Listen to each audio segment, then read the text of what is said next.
ഇന്ന് നമ്മൾ ഉണ്ടാക്കാൻ പോകുന്നത് കേരക്കറിയാണ്. കേര വൃത്തിയാക്കി വെച്ചേക്കണം. ചട്ടി അടുപ്പത്ത് വെച്ചിരിക്കുന്നു, അതൊന്ന് ചൂടാകട്ടെ. കേരക്കറി റെഡിയാക്കാനുള്ള ഇൻഗ്രീഡിയൻസ് ആണ് ഇഞ്ചി, വെളുത്തുള്ളി, കറിവേപ്പില, പച്ചമുളക്. കൊടംപുളി വെള്ളത്തിലിട്ട് വെച്ചിരിക്കുന്നു. ചട്ടി ചൂടായി, ഇനി വെളിച്ചെണ്ണ ഒഴിക്കാം.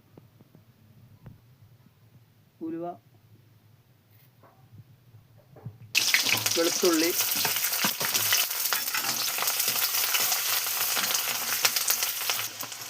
ഇഞ്ചി, കറിവേപ്പില, അല്പം ഉപ്പ്, ഒന്ന് വാടാൻ വേണ്ടിയാണ് ഉപ്പിട്ടത്. മുളക് 4 എണ്ണം, പച്ചമുളക് 4 എണ്ണം രണ്ടായി അരിഞ്ഞത്. വെളുത്തുള്ളി, ഇഞ്ചി, മുളക്, കറിവേപ്പില ഒന്ന് വാടി വന്നിട്ടുണ്ട്. ഇനി പൊടികളിടാം. മഞ്ഞൾപ്പൊടി 1 ടീസ്പൂൺ, മുളക് പൊടി, കാശ്മീരി മുളക് പൊടിയാണ് ആദ്യം ഇടുന്നത്, കളറിന് വേണ്ടി. എരിവുള്ള മുളക് പൊടി ആവശ്യത്തിന് ചേർക്കാം. ഓരോരുത്തരുടെ എരിവ് അനുസരിച്ച്, നിങ്ങളുടെ എരിവ് അനുസരിച്ച് ചേർക്കാം. കൊടംപുളി വെള്ളത്തിലിട്ട് വെച്ചു.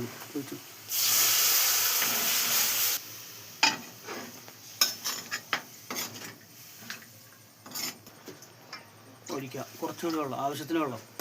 ഉപ്പ് ആവശ്യത്തിന്. 1 മിനിറ്റ് ഒന്ന് മൂടി വെച്ച് തിളപ്പിക്കാം. എന്നിട്ട് മീൻ ഇടാം. അങ്ങനെ തിളച്ചു. ഇനി നമുക്ക് മീൻ ഇടാം.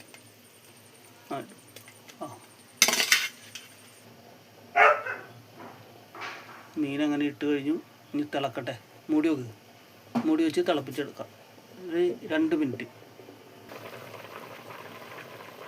അങ്ങനെ കേരക്കറി റെഡിയായി. വീഡിയോ ഇഷ്ടമായാൽ സബ്സ്ക്രൈബ് ചെയ്യണം, സപ്പോർട്ട് ചെയ്യണം. Thank you.